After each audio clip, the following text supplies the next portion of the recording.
Welcome to the Sleuth Intuition YouTube channel. Sit back, relax and chillax for a few. Just take it easy, man. You know, that's your answer for everything, dude. Now just go, oh, what? Do it, man.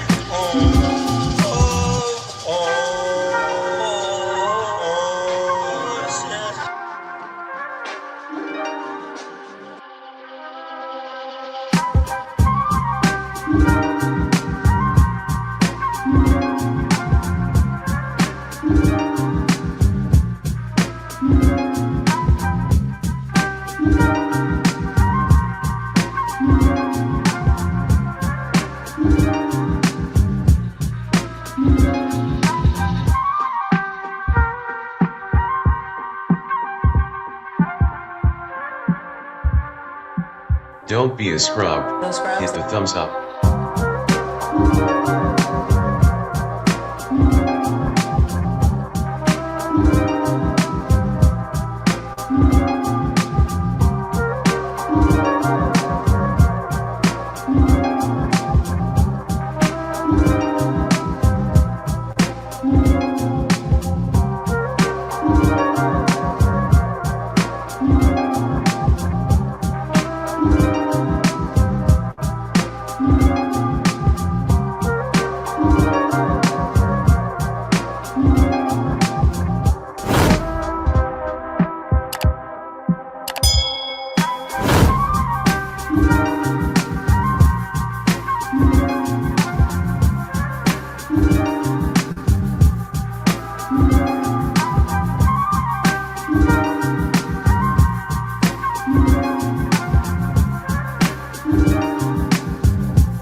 Welcome to the Sleuth Intuition YouTube channel.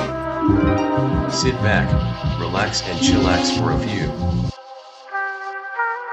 Just take it easy, man. You know, that's your answer for everything, dude.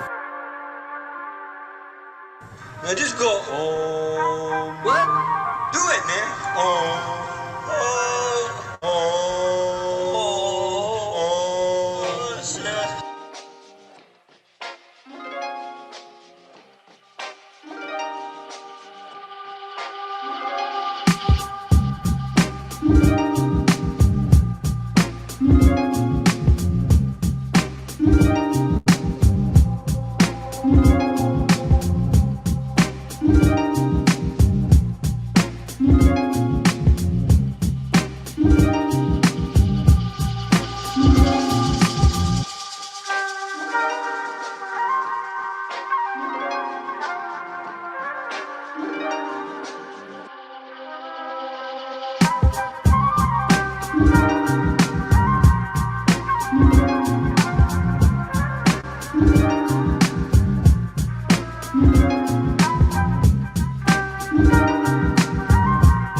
What is up?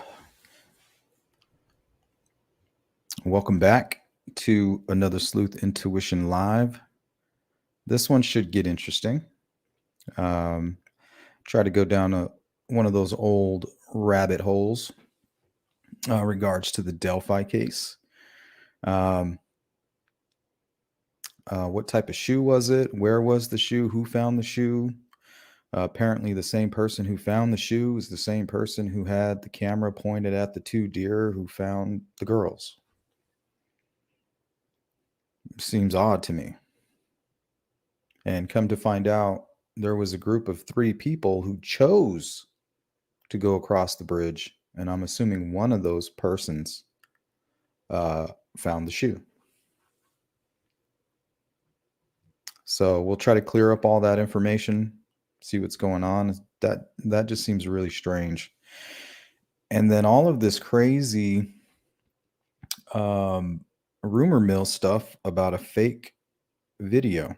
I mean, is that even possible? Is it possible that during all the search, some point early on the 14th, they made a video? I mean, is that even possible? Let's say they made some fake video, planted the phone and the shoe. I mean, that's like a huge conspiracy.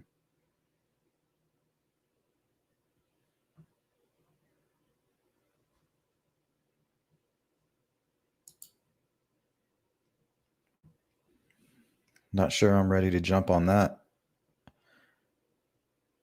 That goes from Alex Jones to David Icke. What's up, TTM? Yeah, all the second day. And they actually went and searched down there earlier. Then they came back later. And then that's when they found the shoe.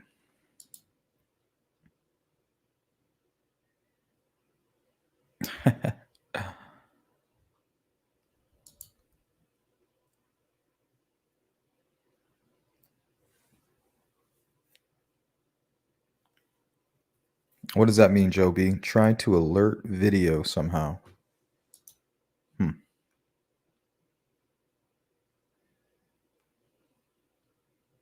Before we get into anything, first we're going to cover the Nicole Lovell case.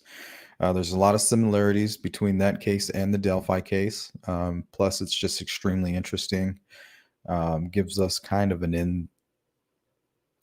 some insight to what these people were thinking, how they grouped together, how they communicated and plotted the crime. They selected a location. So, I mean, there's a lot of similarities, catfished online, stuff like that. And then we're going to go ahead and jump into what was going on with the search party that located the girls. It involves the shoe. I believe it even involves some footprints, perhaps. So I'm assuming they found a shoe. This is what how my mind is laying it out. They find the shoe. Okay. They ask what type of shoe. They confirm it, and then they follow the footprints, and maybe using a phone to kind of zoom in. Maybe the person's vision wasn't the best, and kind of zooming in like at something over there where the footprints were leading, because maybe they never even thought about them crossing the creek. Maybe that never even entered their mind,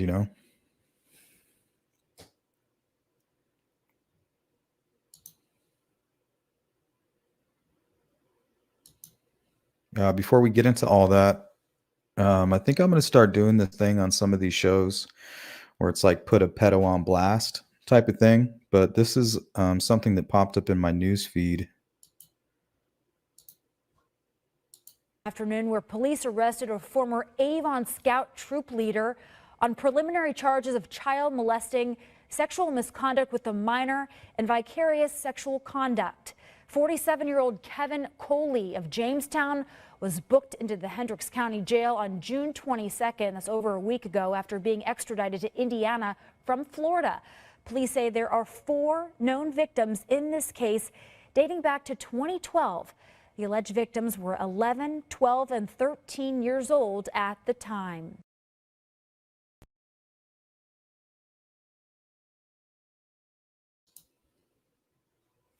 Boy Scouts.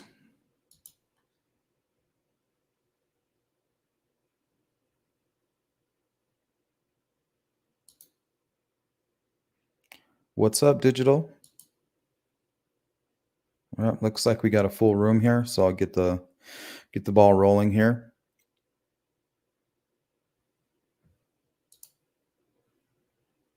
Maryland teen is arrested and charged with the abduction and murder of a 13-year-old Virginia girl. 18-year-old David Eisenhower has been charged with 1 count of abduction and murder in the disappearance of Nicole Lovell. According to our media partner, the Baltimore Sun, Eisenhower, a current student at Virginia Tech, was a former track star at Wild Lake High School in Howard County. Blacksburg, Virginia police confirmed during a news conference that they have located the remains of Lovell. It's with a heavy heart that I have to announce that we've located the remains of 13-year-old Nicole Madison Lovell. As investigators progressed through the afternoon, we were able to determine an approximate area where she might be found. Virginia State Police were dispatched to the general area at approximately 4 o'clock this afternoon, and she was located just inside the North Carolina border on Route 89 in Surrey County. Eisenhower is being held without bail at the Montgomery County Jail. WJZ will continue to follow this story as it develops.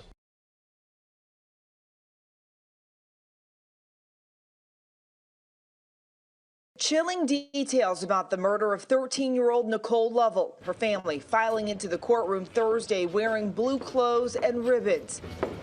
Prosecutors allege Virginia Tech students Natalie Keepers and David Eisenhower planned the murder of the middle school student for weeks, scouting out locations, even buying tools. When police showed up to talk to Keepers, she immediately tried to warn Eisenhower, texting him police. It was then she told FBI investigators that Eisenhower killed Nicole and put her body in his Lexus, reportedly saying the two drove with the body in the car to Walmart, where they bought supplies to clean up the crime, telling authorities where to locate the murder weapon and Nicole's body.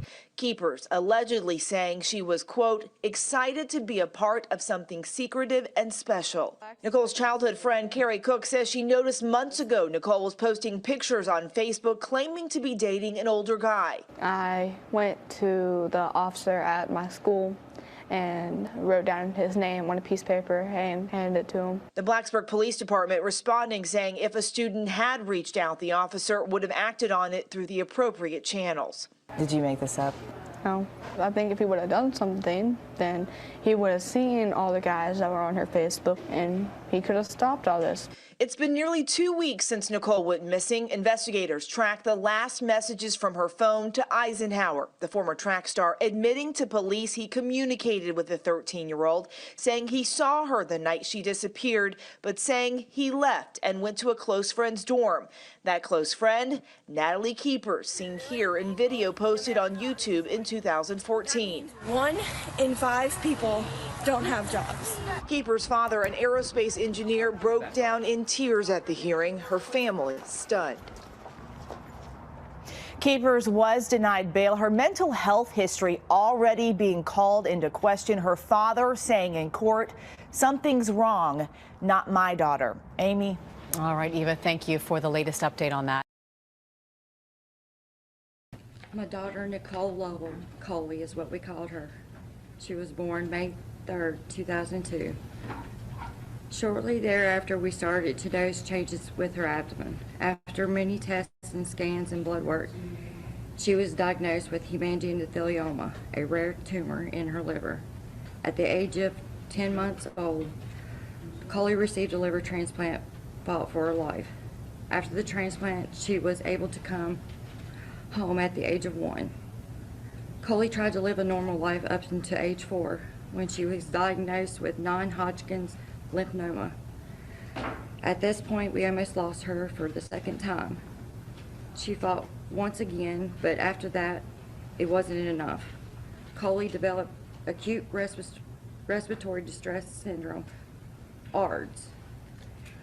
With the ARDS, she slipped into a coma for 6 months, in which time she developed MRSA. We were advised at that time she would only have had 1% chance of survival. Coley once again beat the odds, though. After 8 months in the hospital, she was released and she started to thrive.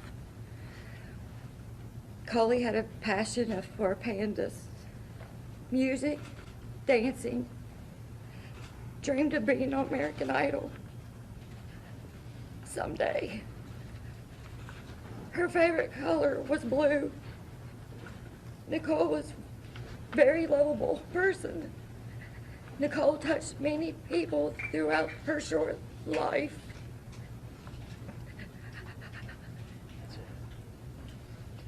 Yeah, I can't do that part.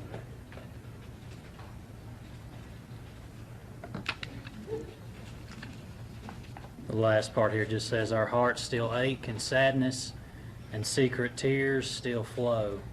What it meant to lose you, no one will ever know. Concerns among parents everywhere over the dangers lurking online. There are just too many outlets out there for young kids, young girls to get involved way over their head before they even realize it. In this invisible world online that these kids are in. We have no idea who they're talking to. Like most teenagers, Nicole Lovell was active online and had multiple social media accounts. It's in the shadows of cyberspace, police believe, the 13-year-old communicated with her accused killer, Virginia Tech student David Eisenhower. The two possibly exchanged messages on Kik, a mobile app with 240 million registered users that allows people to remain anonymous and send photos that aren't saved. Some of the websites that we were reported that she was on, they're animals, you know, just on the prowl for their next Nicole.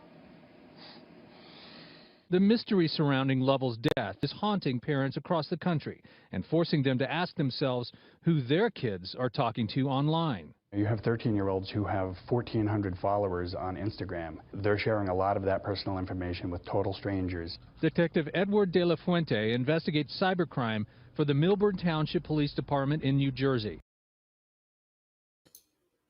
Yeah, Eminem, that broke my heart. As part of his undercover online persona, he has nearly 1,000 followers. They can find out everything about someone who's sharing all that information. They'll know exactly where they live. They'll know the hours that they keep. Detective De La Fuente encourages parents to trust their kids, but verify they're using the internet properly. He says it's vital to monitor what apps they're using daily, know who's following them online, and secure the household Wi-Fi. His best piece of advice? Know where your kids are in both the real world and the digital one. You wouldn't leave your child locked in a house with the alarm set and go out for 12 hours. If they're on social media, you need to be there. You need to be familiar with it, and you need to know how to navigate it. Nicole Lovell's family hopes that other families learn from their tragedy. They are saying one final goodbye to her later today as they lay her to rest. Charlie. Standout student at a great college, Virginia Tech. I'm always constantly striving to better myself. She's a brilliant engineering student who interned with NASA. More and more younger people are all living with their parents. But today, these two promising college kids with a great future ahead of them are both behind bars, charged in the sickening murder of a child. 13-year-old Nicole Lovell met track star David Eisenhower on a dating website for teens. Last Tuesday night, she ran away from her home near the college campus. Her distraught dad put out a desperate plea on social media. Nicole, honey, if you see this, if you're out there, you can come to me. I'm not mad at you. I'm worried about you. Your family's worried about you. Just come home. There was a massive search made more urgent by the fact that Nicole was a liver transplant recipient and required daily medication. Virginia Tech engineering students even launched drones to look for the missing teen. This is their search video. Rose Mooney directed the aerial search. We're able to show That's so creepy. Trails where people had walked. Did you see that?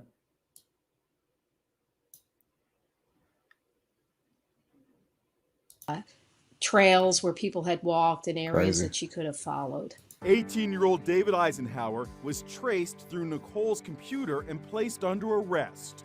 Hours later, Nicole's body was found 80 miles away in North Carolina. Last year, Eisenhower was featured as Athlete of the Week on a TV station in his hometown near Baltimore. I will personally not stop until I reach my peak performance, which could be anywhere. The other Virginia Tech student, 19-year-old Natalie Keepers, was charged with helping him dispose of little Nicole's body.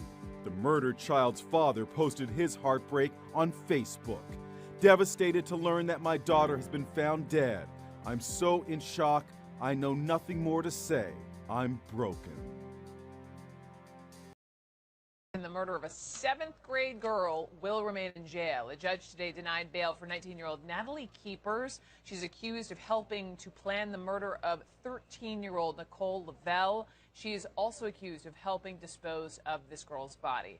Prosecutors say Lovell disappeared from her home last week after meeting up with 18-year-old Virginia Tech student David Eisenhower. Eisenhower is the one charged with her murder. Lovell's mother broke down when talking about her little girl. Coley had a passion for pandas, music, dancing, dreamed of being on American Idol someday. Her favorite color was blue. Nicole was a very lovable person. Nicole touched many people throughout her short life.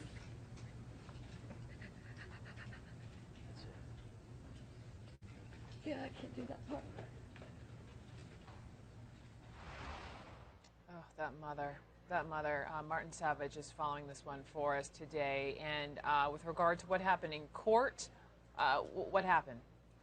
Natalie Keepers had a bond hearing today. You already pointed out it was denied. Her parents were there. They actually testified on her behalf. And Natalie Keepers also testified as well. The parents seemed absolutely shell-shocked, and maybe why wouldn't they be here? They thought they had a star engineering student daughter who now is charged with murder. The state attorney outlined sort of what Keepers' involvement was here. And initially, I think people were thinking, well, maybe into this. No, the prosecution says Natalie Keepers is in this murder up to her neck in the death of this 13-year-old little girl. So much so that she co-conspired, planned, even talked about the murder weapon that was going to be used, talked about how they would slit the girl's throat, chose the site where the murder was going to take place, and then after the murder took place, actually helped to lift this child's body into a car and then drive around in that same car with the girl's body in the back as they go to Walmart to buy cleaning supplies to clean up after the murder is done. Again, all of this is just coming very one-sided, of course, from the prosecution, but when you listen to it, it is beyond despicable. It is astonishingly awful.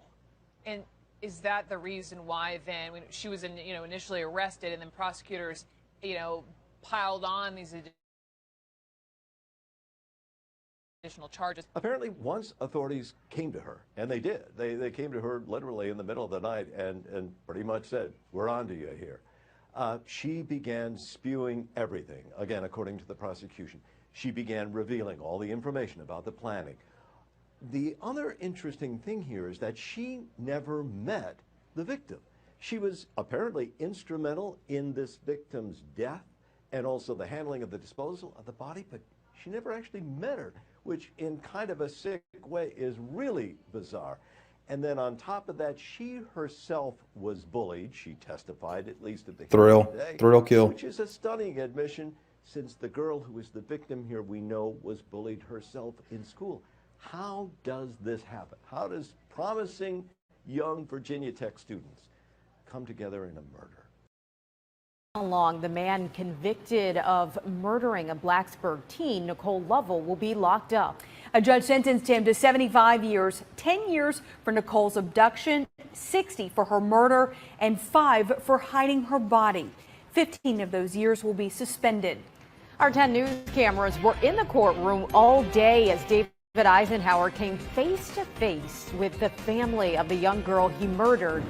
10 News reporter Tommy Lopez is live outside the Montgomery County Courthouse. Tommy, this was an emotional day for Nicole's family. Yeah, it is, and there were many emotional moments inside the courtroom today. So David Eisenhower does not get a life sentence. as this marks the end to one chapter in the Nicole Lovell murder case about 2.5 years after her death. As you said, Eisenhower is scheduled to spend now 50 years in prison. The defense continue to try to lay some blame on the other person accused in this case, Natalie Keepers. And Eisenhower, for the first time, said more than just yes or no publicly, and he apologized in court. I am sorry for the pain that my actions have caused Nicole Lovell and her family. It is my deepest regret, and I'm aware my actions have serious consequences. Nothing can ever undo what has been done, and for that, I am deeply, sincerely, and forever sorry. Family members of Nicole Lovell spoke about how hard her loss has been for them. Her mother, Tammy Weeks Dowdy, says everything she sees reminds her of her daughter. I go to bed at night hoping everything was a nightmare. Outside the courthouse, she told 10 News that today did not give her closure. I'm just numb right now. It's not real. Nicole's father, David, says he now has PTSD and struggles with depression. Just a horrible crime on her. It's a shame. And there's nothing that can happen in this courtroom that will ever fix it. Her grandfather says he still visits her grave every day. Upside down, can't eat. Take it off.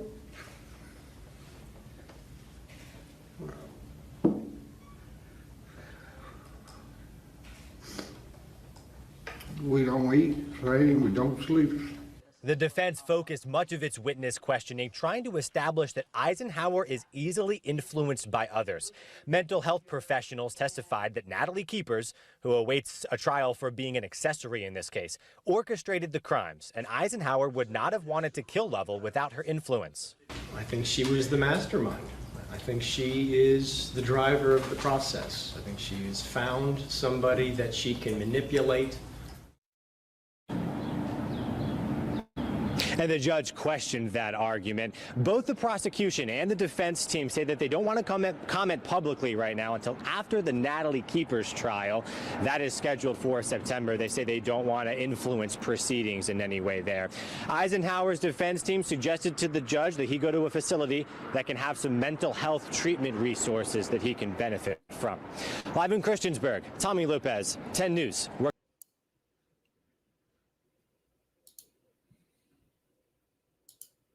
Yeah, only 50 years. That's outrageous. Like, you should get the death penalty. The other girl should get a minimum 50 years, if not life.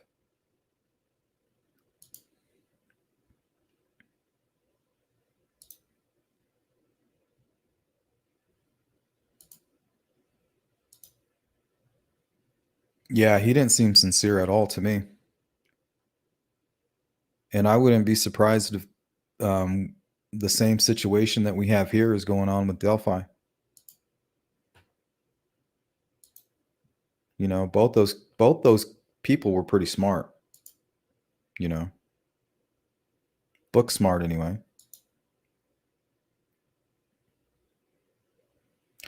Helpful treatment. Where have we heard that before?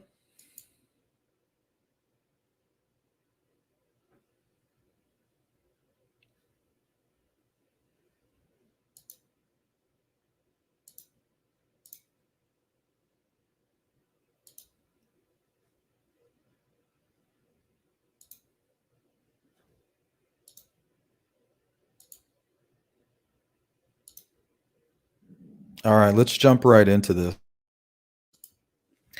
Okay, we're going to start off with some stuff I found on Reddit. I've already heard all this stuff before, but I want to go through it, and then after we go through these few pieces of information, I just kind of want to hang out in the chat.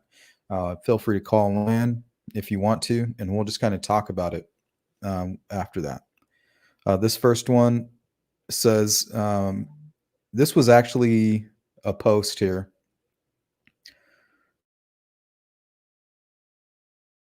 Says, from what I've read, one of the girls' shoe was found down the hill by the riverbed, opposite of where they were found and literally adjacent to the bridge. Yet it wasn't discovered until the following day. I find the timing strange. The initial theory was they were injured, and so wouldn't one of the first places the searchers would have checked was down the hill? I think they did. From how the shoe discovery has been told, it was hidden and was clearly visible. That said, that would suggest none of the searchers searched by the river down the hill on the day they disappeared. You think that would be one of the first areas they checked, as the working theory, they fell and were injured. And I think Kelsi did. I think they searched there early in the morning, sometime after 7 a.m. And then she went to work and then came back, and then that's when all that stuff happened. Okay, and then we have a response here by the police weren't called until 5 p.m. February gets dark early. At that point, they may have been looking for the girls and not detailed searching for evidence. So I thought this was a really good point here. You know, they weren't searching for evidence. They were searching for the missing girls. Another thought, perhaps, the shoe was caught up in something or underwater and then floated downstream to where it got caught up. The creek flows from where the girls were found towards the high bridge. Also, at this point, I don't think this is official info and rumor, so who knows if it's true. Another comment here. The shoe was across the creek, mirrored in mud directly across from the murder scene.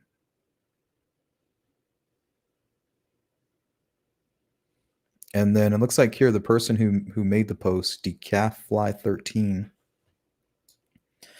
Let's see what they put here. But it was found literally down the hill across from where they were found. No one bothered to look around there, given that they thought they may have fallen and gotten hurt. Or did someone search the area down the hill and not see anything, so no one checked back again until the next day? Yeah, I'm not sure. Maybe the shoe was like kind of, I guess submerged in like mud. I don't know if you've ever stepped into really thick, like sticky mud where it suction cups to your shoe. You pull out your foot and you look down and you don't have a shoe anymore. You're like, what the heck?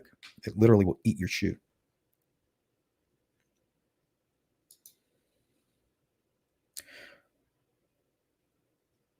Okay.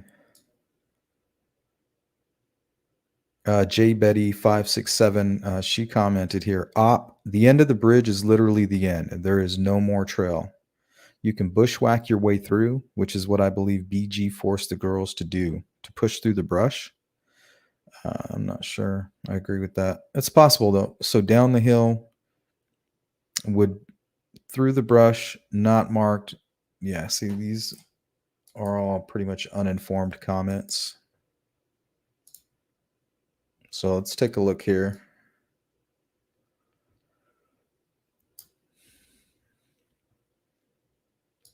I think I pulled one more Reddit post.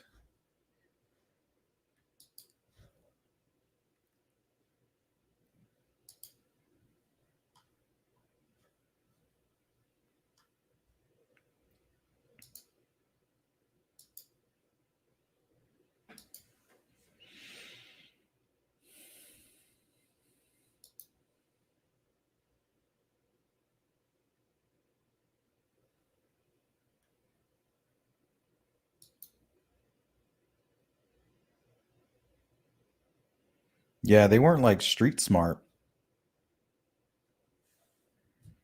They were book smart, but they weren't street smart.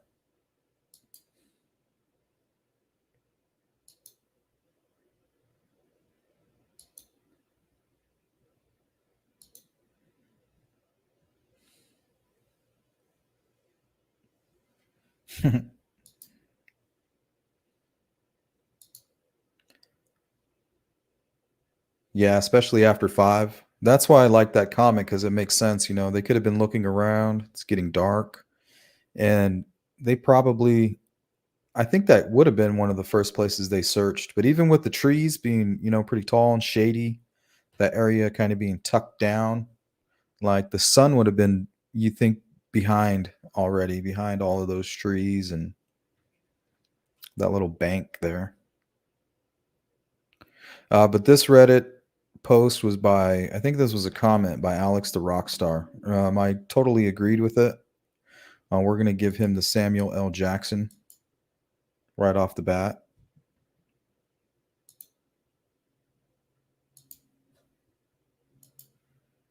So he says Kelsi mentioned it in the scene of the crime, made it sound like it was found near the bridge on the south side of the creek. She also mentioned disturbed earth near the area when they went down the hill. I think BG slipped there and the girls made a break for it. Libby losing a shoe in the sprint towards the sandbar. I don't know. That makes pretty good sense to me.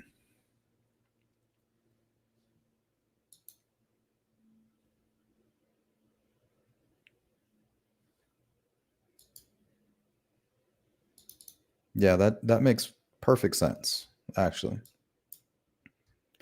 And then I also found this article just before the live stream. Let's take a look. Okay, it's by Katie Cox, posted February 15th, just after the crime. 2 bodies found outside the small community of Delphi, Indiana, were positively identified Wednesday as 2 missing Carroll County teens. Liberty Libby German, 14, and Abigail Abby Williams, 13, were reported missing Monday afternoon after they were dropped off to go hiking near the Monon High Bridge just outside of Delphi. Family, friends, and rescue crews combed the area through the evening Monday and could not locate the 2 teens.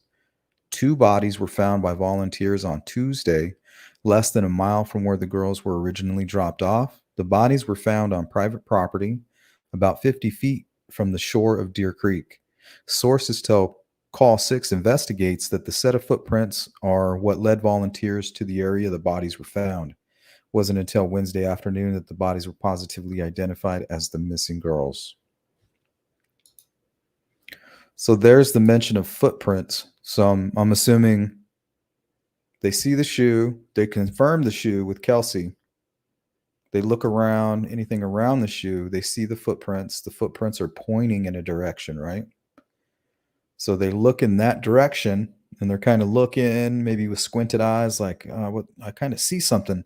Pull out your phone, you hit the zoom on it, and you see 2 deer. And then once you pull the phone away, that's when you kind of see everything. You're like, oh, wow, there it is. Okay, now this interview, before we kind of hang out in the chat room and kind of try to break this down, is from Infamous Indy. He interviews Kelsi, and the link is in the description. This is an incredible interview. This is where she kind of breaks it down in detail of what kind of happened when they hollered, and she kind of gives us the whole story.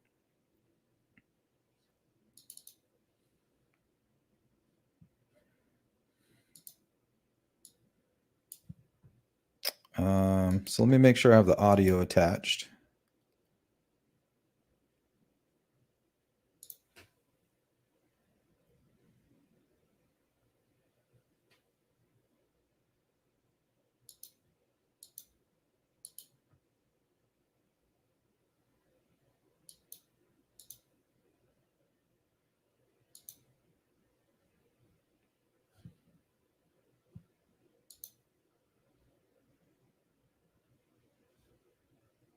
Chose to cross the bridge. Let me know if you guys can't hear that. On the opposite side, and that's where I ended up hearing that we found the bodies. When you were there, do you remember what you saw? At High Bridge? Right when they found the bodies. Mm-hmm. Okay, well, first off, I was standing on the trail that's right under the bridge, looking out into the woods, and somebody yelled up that they had found a shoe. And when they found the shoe, they had asked what kind of shoes the girls were wearing, and they yelled up the type of shoe that Libby was wearing. So I yelled down and told them that. Actually, then the person that had asked that had put up their phone and saw 2 deer in the ground moving, and so he was looking to see what it might be, and he saw 2 deer standing up there, and when he saw them, he moved the camera down, and that's when we found them. 3 of us chose to cross the bridge. Okay, so I think the answer to that question, Digital asks, how did they yell that far to ask Kelsi if that was Libby's shoe? So I listened to, so there's an interview with Kelsi and Gray Hughes that's very similar to this one. She kind of tells the story the same way. and she gives a little bit of a different. She kind of words it a little bit different. So what it sounds like is she went down the hill and searched around that area, followed the trail that goes along the bridge, kind of searched that trail and then kind of walked from there over to the water and back and looked around, the wooded area right there underneath the bridge. Didn't find anything. And this is the second time she's kind of looked over there. But as she's walking back, I think right as she makes her way back up the hill towards the top, maybe not all the way up, somebody yells up towards them like, "Hey, we found a shoe. What kind of shoe do you remember what she was wearing?" I think it was might have been like a Nike or something like that. And she yells, "Oh yeah, it's this shoe." And then I think it's at that point they seen the footprints that were mentioned in that article.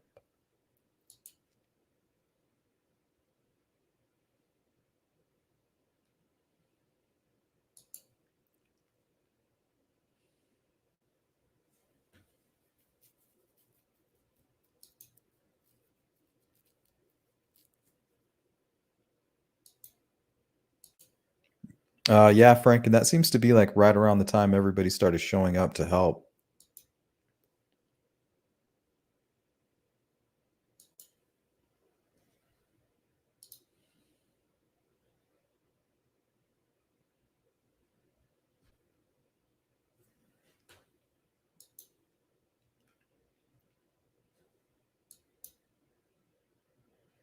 Digital asks, why did they ask Ron if they could search his land if they weren't going to search it? What do you mean? I think they did search it.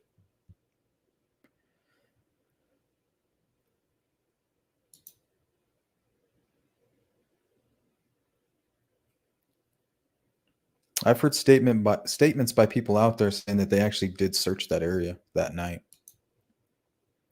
But it's pretty big. I mean, it's not a small area. If you have 13, maybe even 5 or 6 people that decide to go down there at nighttime, it would be it wouldn't be hard to miss somebody. Even because we don't know what the crime scene looks like. Maybe they could have been kind of tucked back. I heard there was even some tall grass, maybe.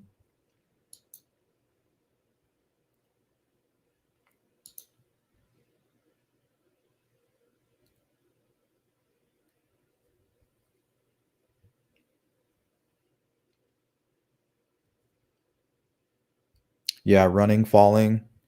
Yeah,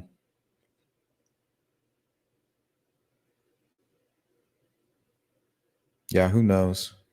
They most likely had some type of a struggle in the water, I'm assuming, because that's where the girls would be slowed down, or maybe even just Abby.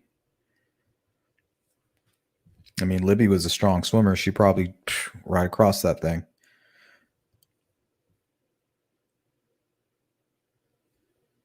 And Libby's like, I can't, I'm trying. Just kind of slowed her down, maybe. Because they talk about all the time how they didn't leave each other. So I'm trying to see what they meant, or maybe FBI was able to break it down. Just looking at the crime scene, footprints on the other side. Because there would be 3 trails of footprints, You would have Abby's, you would have Libby's, which would be a shoe and a foot leading to the water, and then you'd have whoever was chasing them from behind. And I thought I heard, well, yeah, no, it's not that I thought. I know for a fact that they took some boots out of Packers right after a bomb threat was called. I wonder if that had anything to do with the footprints.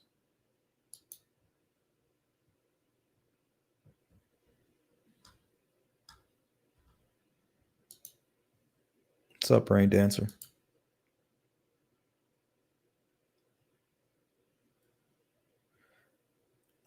I haven't checked myself, Digital.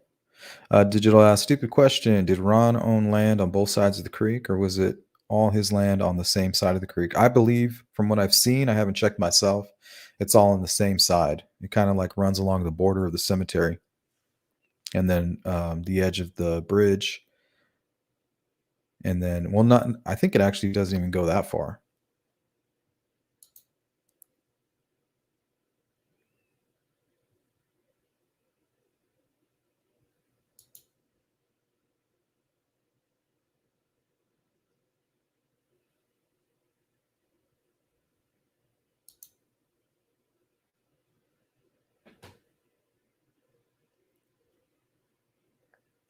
Yeah, it depends what kind of writing it's in. I believe the Pirates is in Old English.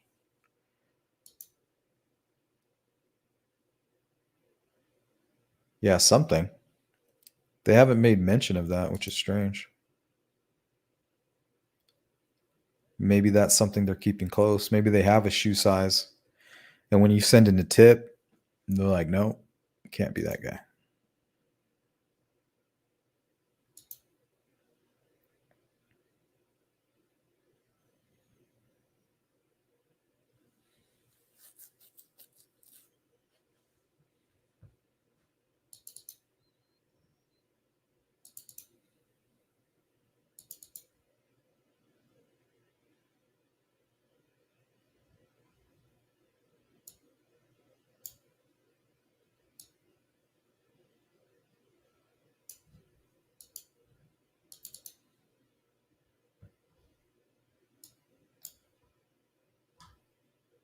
Oh, yeah, you can see it. Let's take a look at that.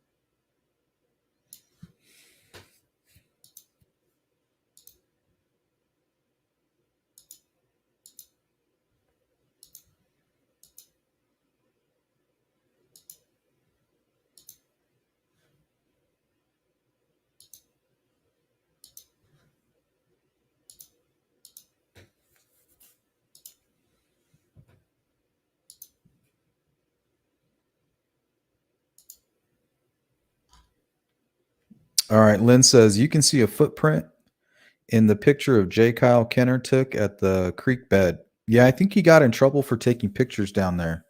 He may even got fired. There's a rumor I heard that he got fired. I don't know if that's true or not. But I think his Twitter does stop like shortly after this. So here, let me remove your comment.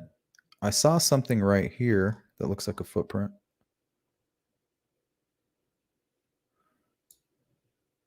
Kind of looks like a boot.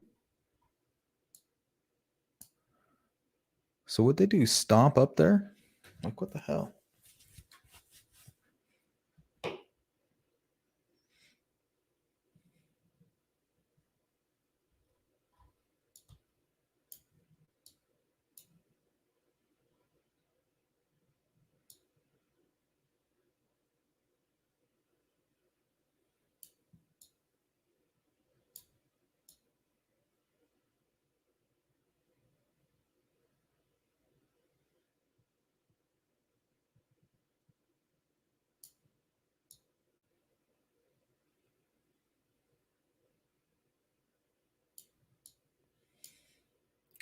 That looks like animal right there. Or dog. Does that look like a dog print? Am I tripping right there? I don't know. It's like deer, maybe.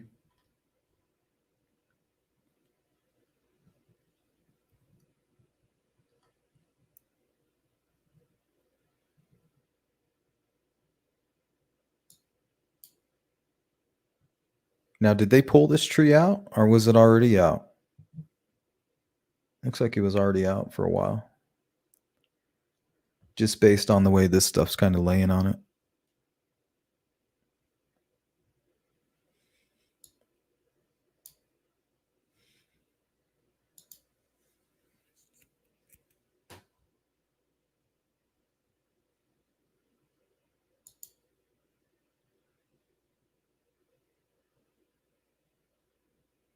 Chopper says, I think BG panicked. If it's true about the leaves used to cover them, BG panicked, tried to hide them, then escaped. Yeah, it's strange, but from what I understand, he didn't do that with Abby. So I wonder if when he was done doing whatever he was done, he felt shame. He's like, I can't look at the naked body anymore, like now that I've satisfied all my sadistic urges.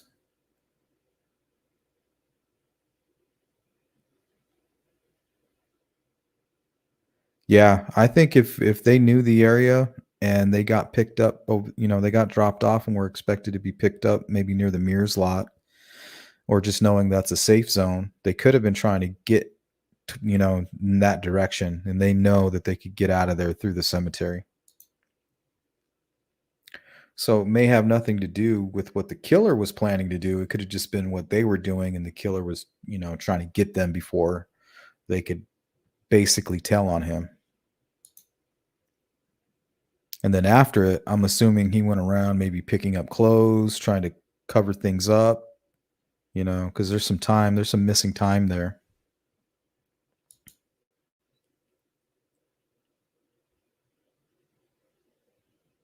Yeah, sometimes it carries, but often it could also be dampened. It really depends on like the acoustic area that you're in.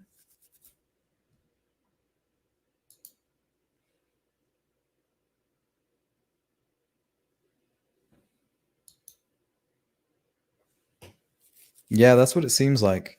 They were trying to get away, most likely had Libby, he's just maybe grabs her and he starts yanking her, he's like, "All right, you want to cross the creek?" Yanks her up just above the hill, and he's just kind of doing what he wants to do while Abby is kind of just hitting him like, "Stop, stop, stop."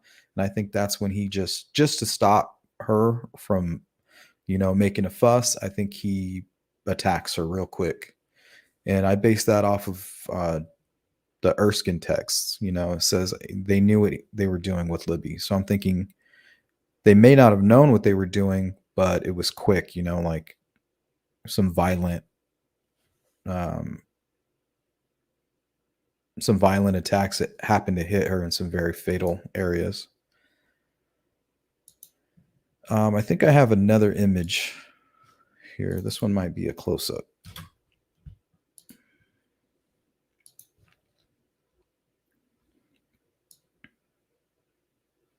Oh yeah, this is a close-up of where the tree's roots at. So it looks like they may have yanked that thing out of the roots.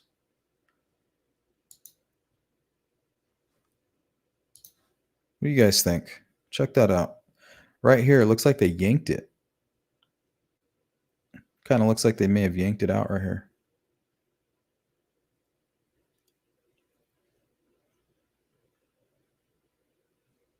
Hard to say. And I think this right here is just a shadow from the trees on the other side of the creek. See any footprints? Yeah, right there. Look at that. That's a footprint.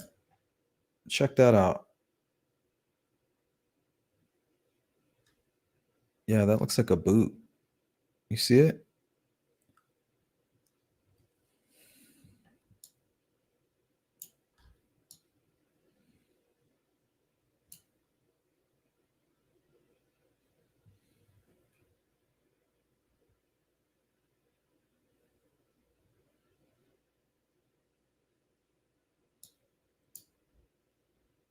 Yeah, it looks like that's where they went up, or where he went up.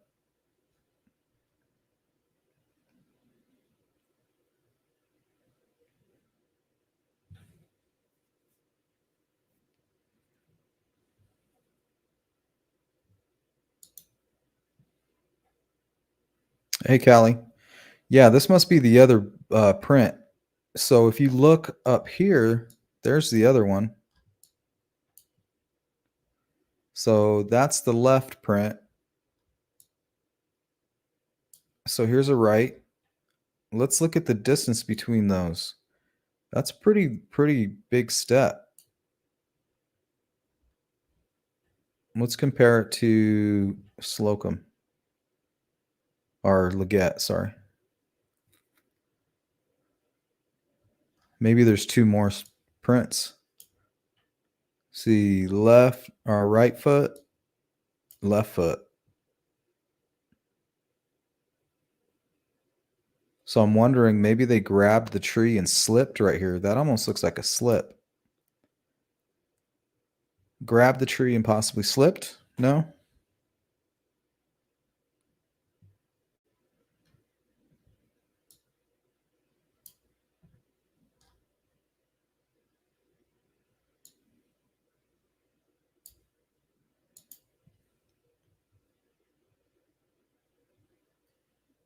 Yeah, that's what I'm thinking too, Peace. Peace says those roots look really dry.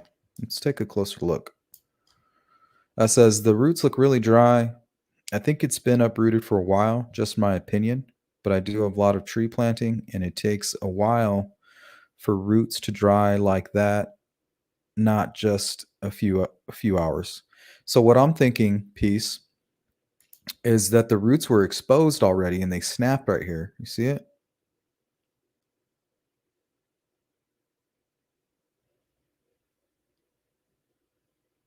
But I could be wrong. Let's see if we can find anything over here.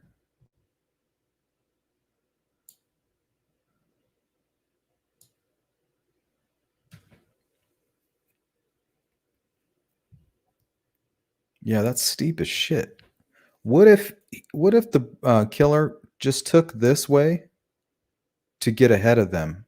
What if they crossed further over? And he's like, I'm gonna go straight up this thing.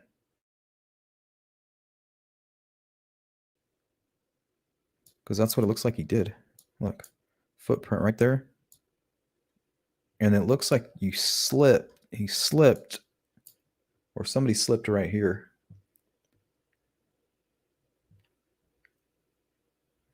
So if they're going this way,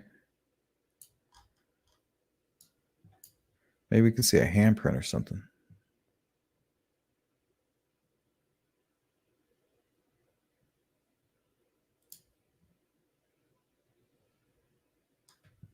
What's this?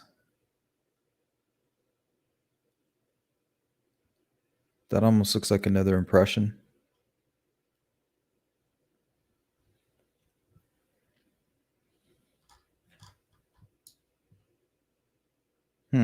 Maybe they didn't go up this way. Maybe they tried to.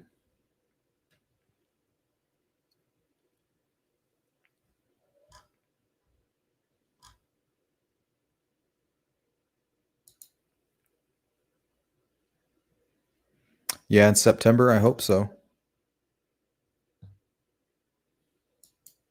But if it's him and his dad or somebody he knows, he's not going to snitch on himself.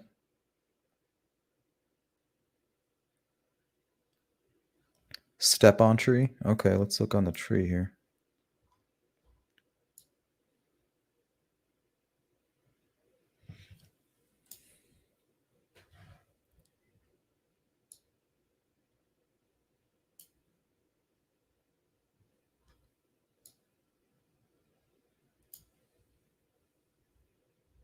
Yeah, you can see that that's a boot impression or a shoe impression.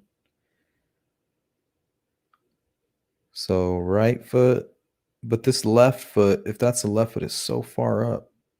Is there something here?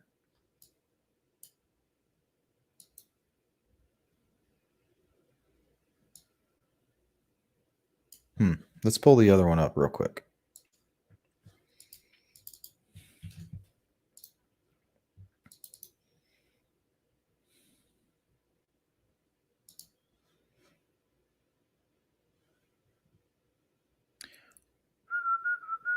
All right.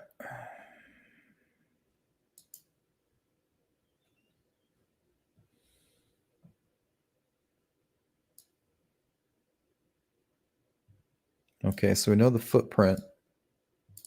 The other one's right down here somewhere.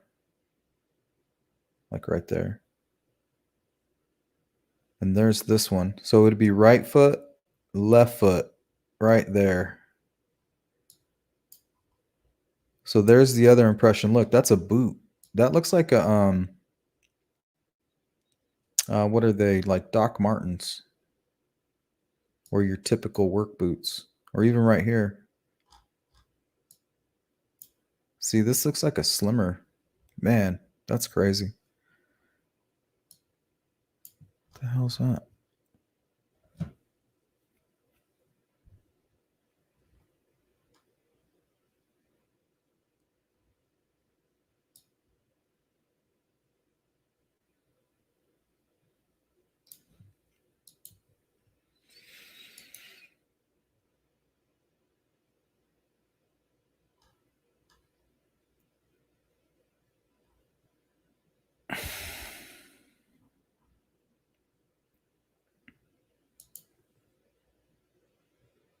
Yeah, Kelly, you would almost need something to grab onto. It almost looks like they slipped right here. Or would it almost looks like somebody was helped up. Doesn't it? All right. A picture where Tony Leggett is standing, reaching over and sticking his arm out to somebody. They step here, they step there, and then right as they reach up, they put their foot there. Right foot here, grab the arm of this person, and then pull them up. Is that no?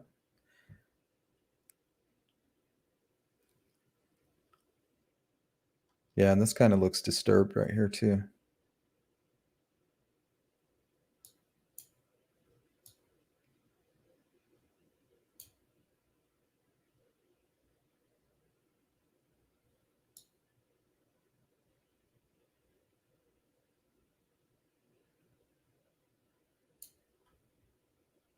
You know what, guys? I think we might be looking at the crime scene. Because when they say they were covered with brush, does that mean, what if she was covered with a whole lot of brush?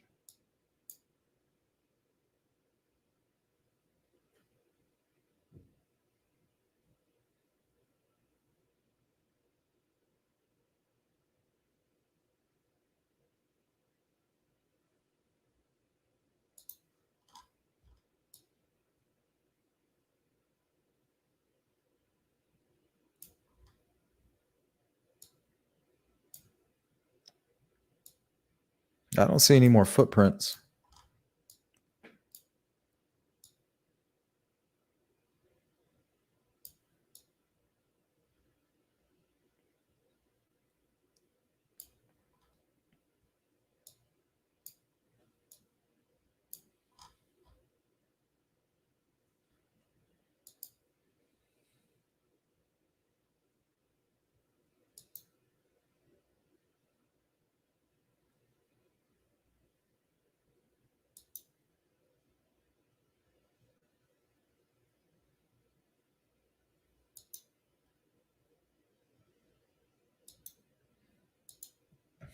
Rumor drag marks. Yeah, I can kind of see that.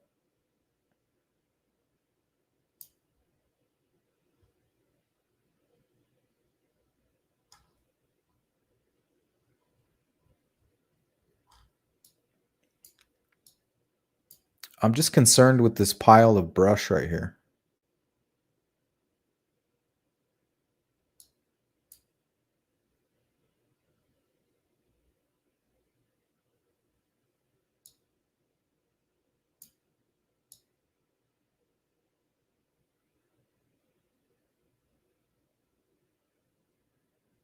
I wonder what what do you guys, he's just checking for these footprints, huh?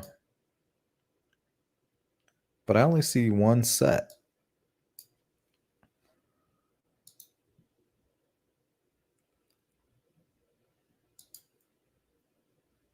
Yeah, I was wondering if that's what that is. Like all this.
You guys see that?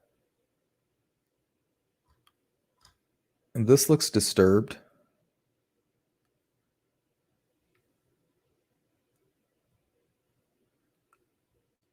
That could be fresh. So maybe they grabbed onto this tree here.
Hey, Abby's grandma, thank you.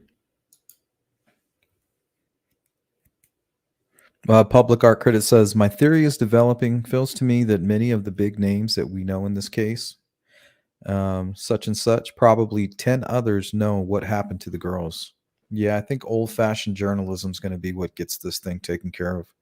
As soon as somebody gets the courage to go out there and kind of shake the trees and talk to everybody out there.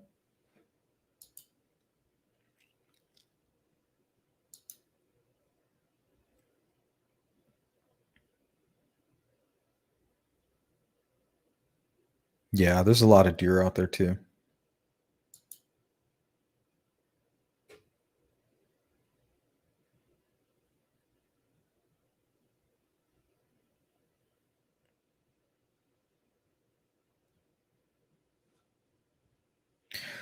Callie says, maybe one of the girls ran up that hill and he grabbed her, pulled her back down. Looks like a big slide mark and indention in the hill. Yeah, like right here.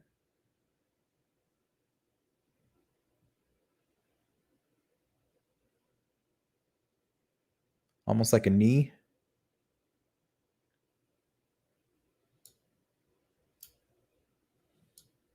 Yeah, because this might be this footprint looks smaller. It looks slimmer than this one down here.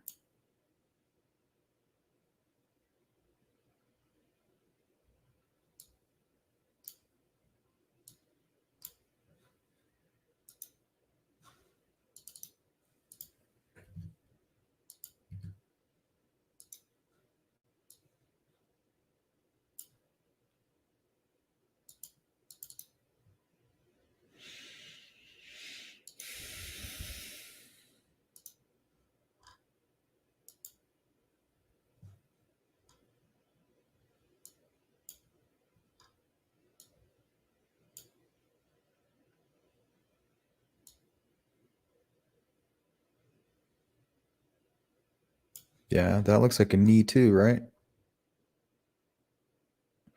Or is that a dog print? Man, I'm getting the pareidolias. See that? Like a paw print.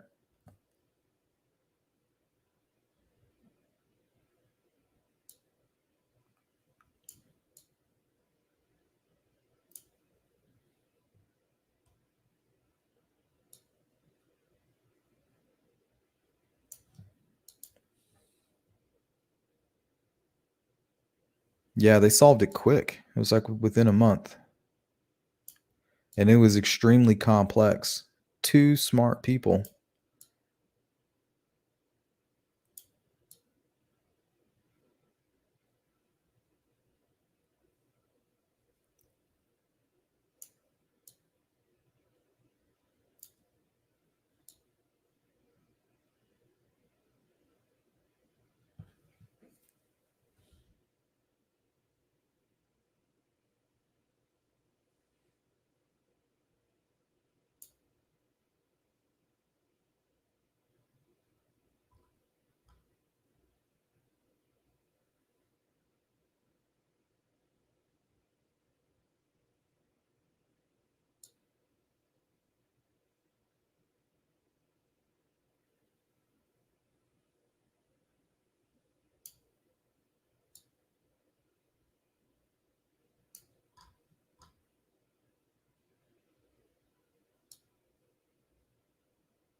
No, he was a homicide detective at the time. That's Tony Leggett.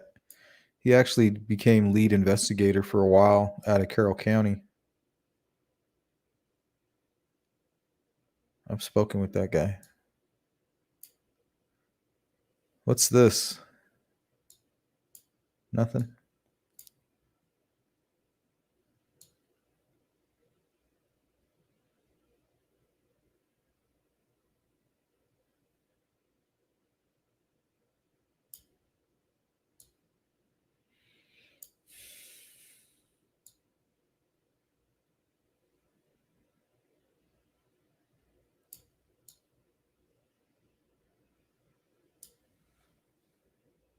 Yeah, right here.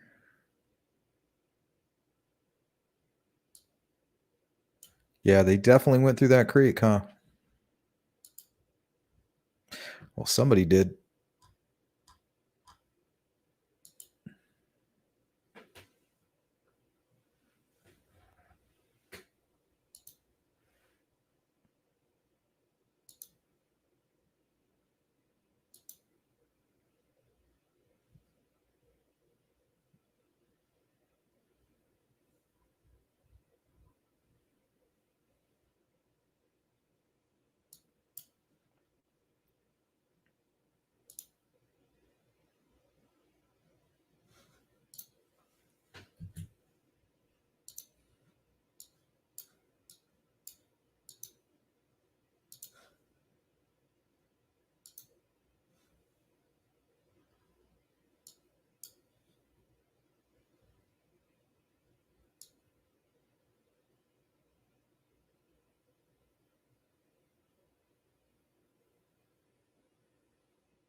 I'm not seeing any quad tracks.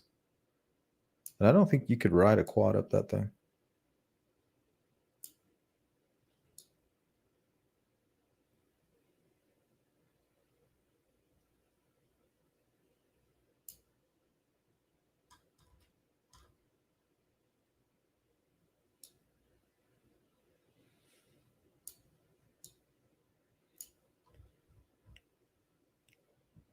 See, Tony Leggett's walking right over here.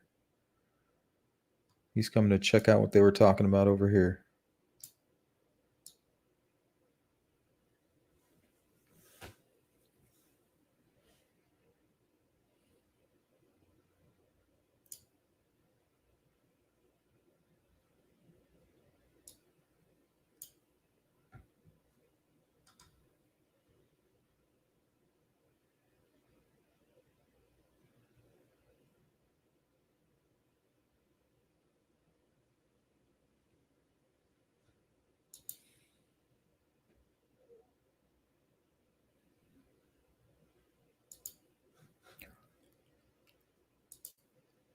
Well, I think we're going to start wrapping this up, guys.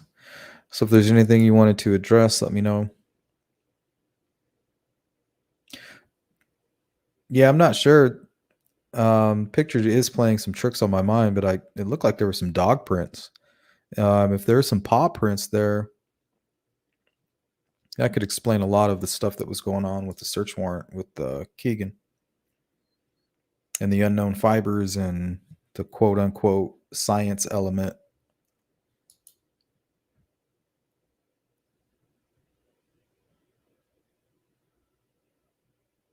I'm sure he could. If he's watching, give it an effort. I definitely plan to. I didn't realize that. I don't know. That might be the crime scene right there where he's at. I don't see any like foreign objects. Only strange thing I see is whatever this is. It almost looks like a glove. See that? Like an old glove or something. It's probably just leaves though.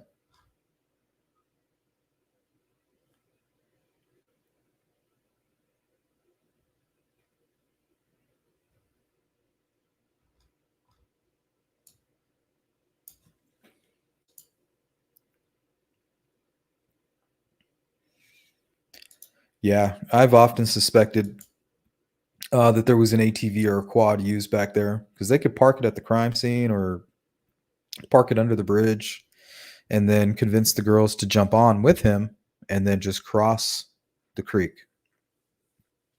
Nobody gets wet. They all just cross the creek together. It's not really making any noise. If you idle the quad, it's not going to make anybody any noise. Nobody's going to even know it's there. And if nobody's around to hear it, what difference does it make?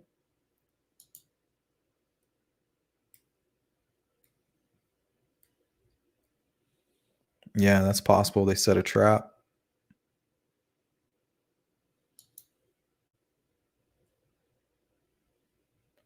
Tire tracks by his left leg. Let's take a look.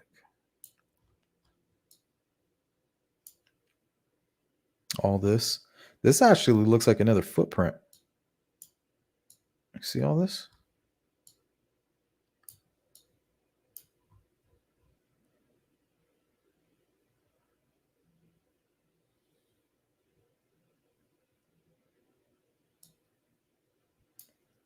Yeah, and if there was a quad right here, all this, unless they, put all this stuff here after the fact, but.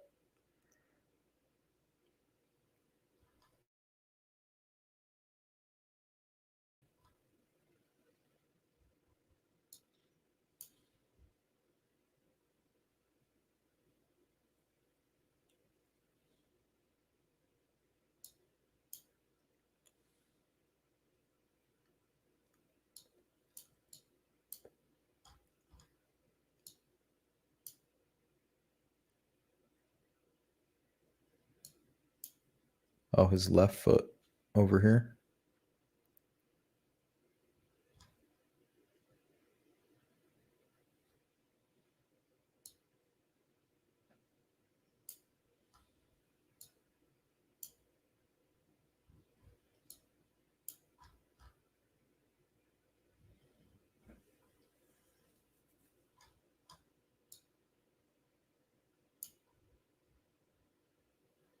I mean, it's possible.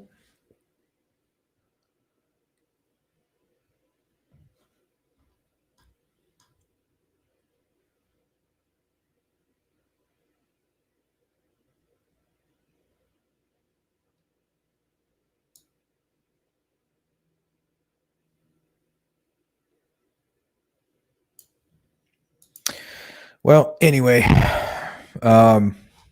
good show, guys. Thank you, Jane. Super sticker. Thanks, Chopper. Thanks for participating in the chat. What's up, Aspen? Good to see you. Yeah, and if you watch any of the videos of people that have live streamed out there or just videoed out there, you can see the trails everywhere. And I've spoken with some people that have been out there who told me that it would be real difficult to fit like a truck out there, maybe a car, but definitely a quad or a small ATV. Thanks, Jimmy. Yeah, sorry about that. I corrected myself after the fact. I was like, wait, she said his left.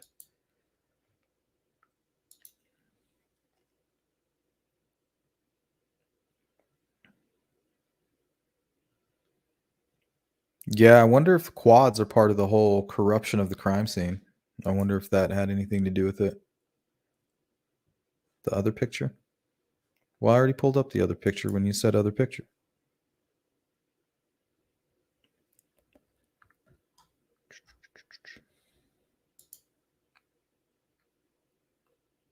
Satilla says, how much credence do you have in Sean Harmon and his story? I mean, he could be 100% correct. I just don't see anything that puts him. I always look for something that puts him in Delphi. The story he tells. The one thing that he has correct could be that he sees the bridge guy and he believes that is his dad. All the other stuff is just to try to, support that argument. But I mean, I think it's very possible. His voice is like a freaking spot on match, that Dennis guy. But I mean, there's nothing that puts him there. Other than that, I mean, I don't see anything. And there's a lot of claims about his father also that come from Sean Harmon that are unverified.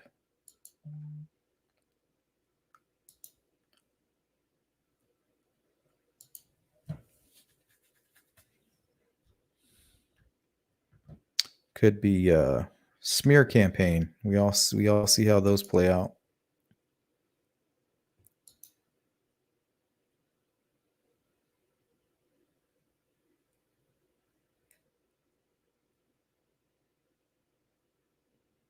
Yeah, a little bit heavier. You know, a stronger build.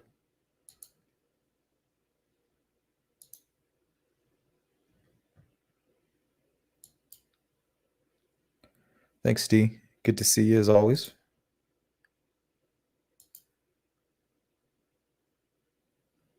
Yeah, it kind of looks like a dog print, right? You guys can all find these photos online. I think the originals are still connected to Kyle's Twitter. So if you want to take a look yourself instead of having to do maybe a screen print or something, because there's definitely some stuff going on in the background here.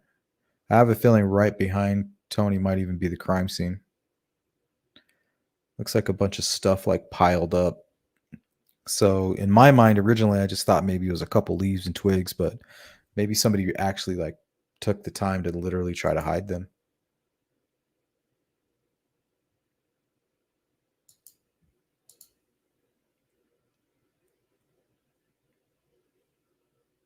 Yep, that pareidolia.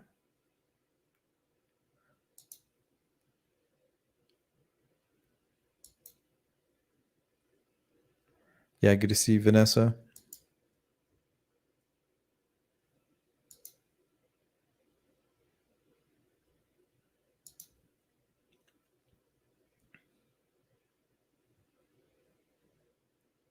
That'd be scary.